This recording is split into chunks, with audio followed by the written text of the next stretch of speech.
When I teach kids, sometimes I tell them the best story in the world ever. It goes like this. Once upon a time, there was a kingdom of light ruled by a generous king. The princess was as wise as she was fair, and all the people were very happy. The end.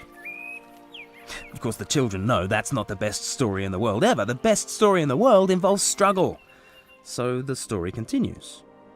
One day, the princess noticed the door to the dungeon was ajar.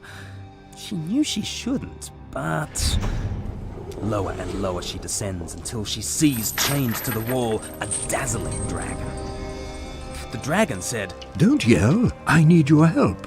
Help? says the princess. My father told me you came to destroy our kingdom. Destroy? No, I came to free you. I came to teach you to fly. And if you release me, I'll teach you. With quivering hands, she pulled the lever, releasing the shackles, and snap! The dragon grabbed her in his talons and carried her off to his lair across the sea. Distraught, the king asks the knights of the realm, Who will rescue my daughter? None of them were brave enough, except a simple shepherd from the hills. The king said, You. I will make you a knight. Bring back the princess. So the newly made knight sailed through deadly storms, he fought terrible monsters, he climbed perilous mountains, and he came to the dragon's lair. In an almighty fight to the death, the knight was completely overpowered, and when it looked like all was lost, somehow he trapped the dragon in the cell that had held the princess. The dragon was defeated, the princess was saved, and they returned to the Kingdom of Light. With joy, the king received back his daughter, and she received the knight as her husband. So they all lived happily ever after. That's the best story in the world ever. Because it's every story. It's the great quest, it's overcoming the monster, it's rags to riches, it's love lost and then found, it's tragedy turned to comedy, and the happily ever after. Perhaps these stories thrill our hearts because they echo a true story. Perhaps there really is an ultimate hero who came on a mission to fight evil, to give up his life, to rise again and to be one with his people forever. What if the fairy tale is true? What if Jesus is the hero of heroes? What if Easter is the myth that really happened?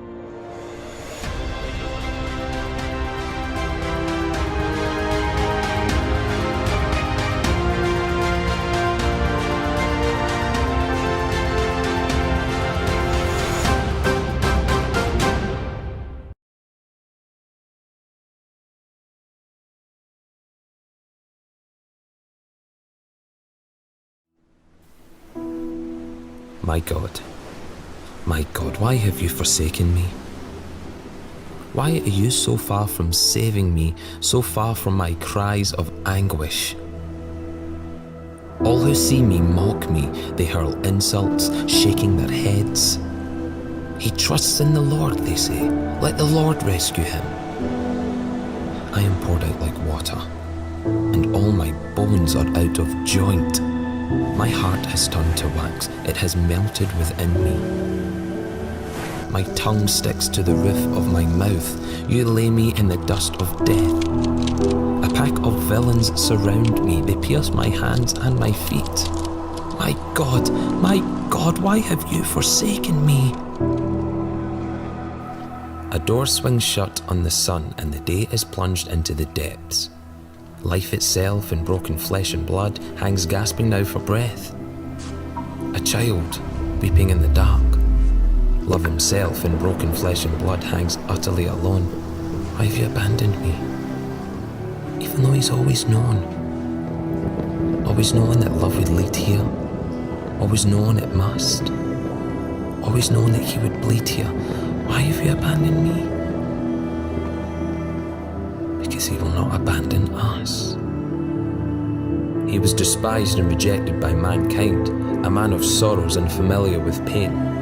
Like one from whom people hide their faces, he was despised and we esteemed him not. Surely he bore our pain and shouldered all our sorrows.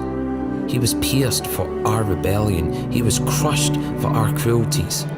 The punishment on him has brought us peace, and by his wounds we are healed. The women went to see him where he lay, but now, in glistening light of dawn, the stone lies rolled away, for even after the darkest night, the sun rises. And they are scared, confused, silent when there's so much they should say, for fail and forget him though we might, the sun rises. The executed one is now the longed for, living sun, so in our darkness, blazing light, the sun rises. He is like the light of morning at sunrise, like the brightness after rain that brings grass from the earth. So will I walk away, amazed but lost, or will I see that I've been found? Could my life be full of bright new grass surging upwards from the sun-warmed ground? His stone is rolled away, but where is mine? Should I stay hidden in the dark and cold? Or should I let the sunlight fall? Let him come in and find together what this bright future holds. Risen Son of God, you have plunged into the dust of death for me. You were left alone so I would never need to be, and now you stand there, living. And in your brightness, of course, I see all kinds of dark inside of me, but arms outstretched, you seem to say that you'll embrace me anyway. That you will lead me by those hands that bled every stumbled step that lies ahead. Jesus, you're alive. That is the truth. And I need nothing else in life as deep as I need you.